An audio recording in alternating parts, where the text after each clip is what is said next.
Imagine running to represent a state, and while running, you say you hate part of the state. That's what Michigan Senate candidate Abdul El Sayed did in a resurfaced clip from 2021 when he was running for Michigan governor. I hate Mackinac so much. It's funny because, if we win, this is going to be the, summer home.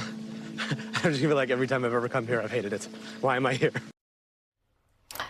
Here to react is music legend and Michigan native Kid Rock. No one loves Michigan more than Kid Rock.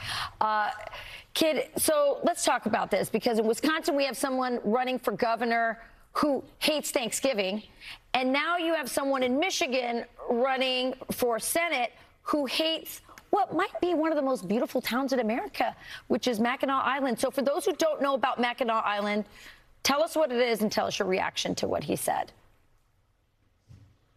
He's an idiot. I know they're already trying to spin it that he was talking about the political conference up there. No. He said, I hate this place. And Mackinac is one of the most beautiful places in America. And don't take my word for it. Ask the millions of people who have visited. I just recently had some friends up here at my lake home in Charlevoix, Michigan, from South Alabama, from Birmingham, Alabama, but have a lake house in Alabama.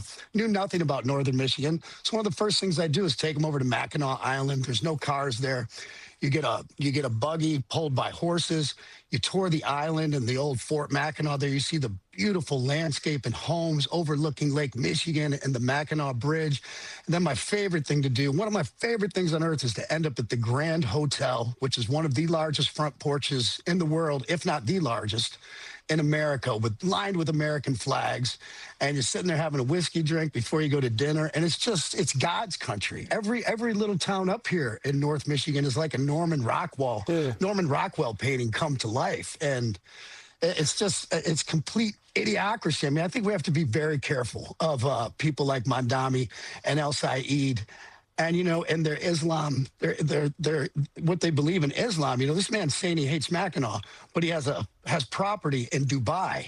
We have to be very careful of these wolves in sheep's clothing. And to make another point is, I would employ Mike Rogers, my friend Mike Rogers, to debate this man and have him state on the record, have him pledge allegiance and acknowledge we are one nation under God, not Muhammad, and call him out in what his book says.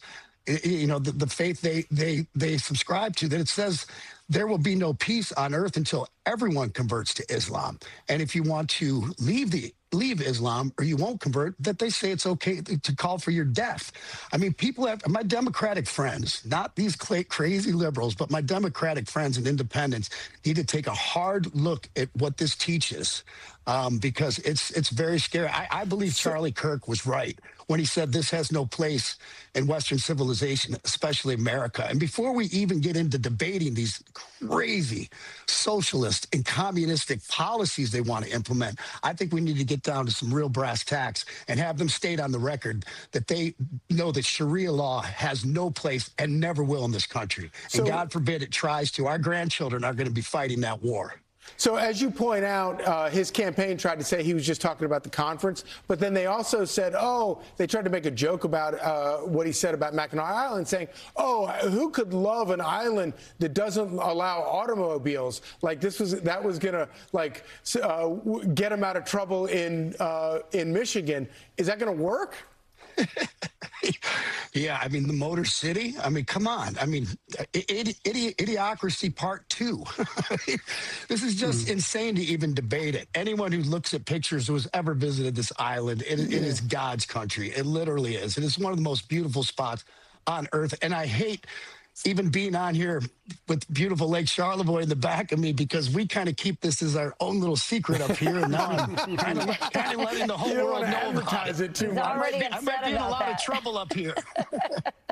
The secret is the cat's out of the bag. Hey, Kid, let me ask you about something else, because earlier I was talking about how cool it is that Country music now rules the Billboard Hot 100. Literally, first, second, third, fourth, and fifth. Of course, choosing Texas, Ella Langley is at the top, followed by Ben by now, Morgan Wallen. I Knew It, I Knew You. Taylor Swift leaning back into her country roots. You have country roots as well. And then Ella Langley and Morgan Wallen have a duet, and then rounded out by Estella Lefley. What do you make of this? Well, for better or for worse, you know, I had a song called Cowboy years ago that kind of started a lot of this, for better or for worse, with mixing hip hop and country music, which really that's a big part of what, someone like my friend Morgan Wallen does. I love Ella Langley. She's just the cat's pajamas and a friend.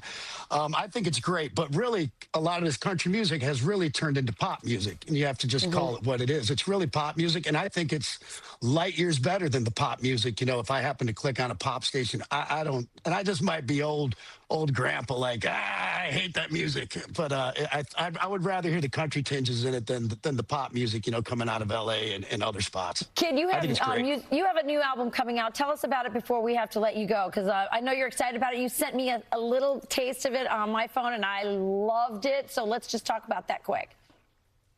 Yeah, it's kind of the spiritual journey I've been on, and I've had a calling through James 1:17, my middle name being James, and 1:17, my birthday. And I looked up that passage a while back, and it's all good things basically come from God. And after I wrote the verse for the Turning Point halftime for Cody Johnson's song Till You Can't, about Jesus giving everyone a second chance, I started writing more songs. And growing up Catholic and going to Catholic church, I was always like, I have to confess, this is boring. This music's terrible. And so I would go to Baptist churches and non-denominational, just looking for the music that I wanted to hear.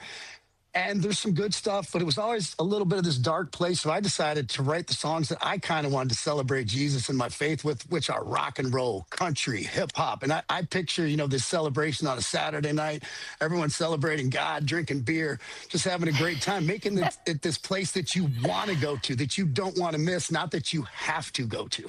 Well, I love it. The album is great. The music is fantastic. I'm just going to say I still like a good Gregorian chant. So that's just me. Oh, yeah. All right. Well, Okay. then you got to go back to Ball with the Ball for the Gregorian chant. All right. Kid Rock. Thank you, Kid. Great stuff. Enjoy the lake life. Send me more pics.